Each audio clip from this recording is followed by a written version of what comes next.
Go ahead.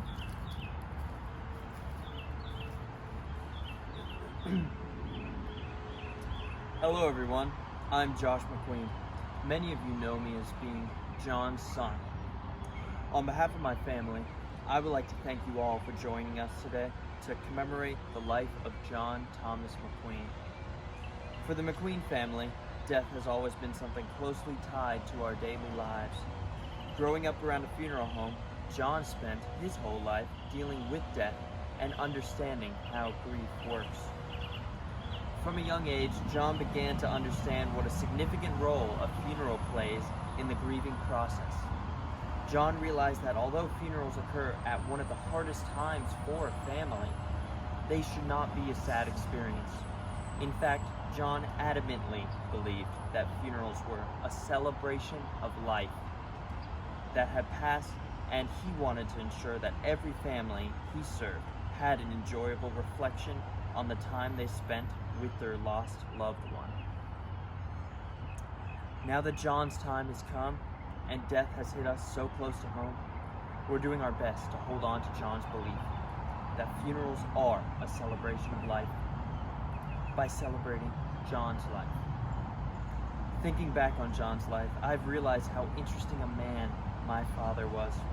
John loved telling us stories about his childhood and the many mistakes he made in life, so that we could learn from these as he did. One of my father's favorite stories to tell was what he called the fun table story. This is also the story of how my father met my mother. My father belonged to a club when, one day, my mother walked in as a possible new member. From the moment he saw her, he knew she was out of his league. But he decided to put himself out there. When she was introduced to the group, he yelled, "Hey Nikki, why don't you come sit over here at the fun table?" She didn't sit there, but that did not stop my dad. Over months of trying to impress her, he eventually won her over. What this story taught me is that it's all right to put yourself out there, and if at first you don't succeed, try and try and try again. But in today's culture, maybe try a little more subtly. Although that story about my father's a great one, my personal favorite is one he does not like to tell.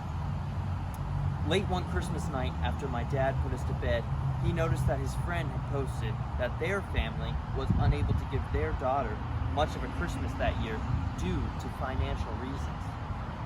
His friend felt really bad about this. The next morning, my dad told my sister and I, and we gave him some of our unopened toys to give to the girl. My mom suggested we pick up some more gifts for the girl, so the four of us jumped in the car and we went to Target. We filled the shopping cart and purchased a huge Santa sack. Once in the car, we stuffed the sack and drove to the little girl's house. We parked down the street and my dad snuck up to the door and placed the sack in front of it, rang the bell, and then ran off. From our vantage point in the car, we saw my jolly father slip and then hide behind a hedge. The three of us in the car were laughing at my father's fall. We waited and waited for my father to get back to the car. Finally, we saw him limp over to the car, holding his arm covered in blood.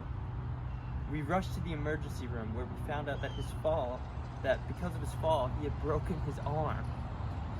While there, the father of the girl called and asked where my father was. My father told him that he had broken his arm and he was at the emergency room. Later that night, my dad saw that his friend had posted on Facebook about the secret Santa that made his daughter's Christmas, along with another individual responding to that post claiming that they were the secret Santa that left the gifts. My father never revealed the truth. Well, Jeff, I'm here to tell you that the secret Santa was my dad. My father was the type of man to do for others without seeking credit for it. So everyone, if my father touched your life in one way or another, all I ask is that you honor his memory by going out, paying it forward, and being a secret Santa to someone else. I want to thank each and every one of you for the impacts you made on my father's life, and thank you for joining me today.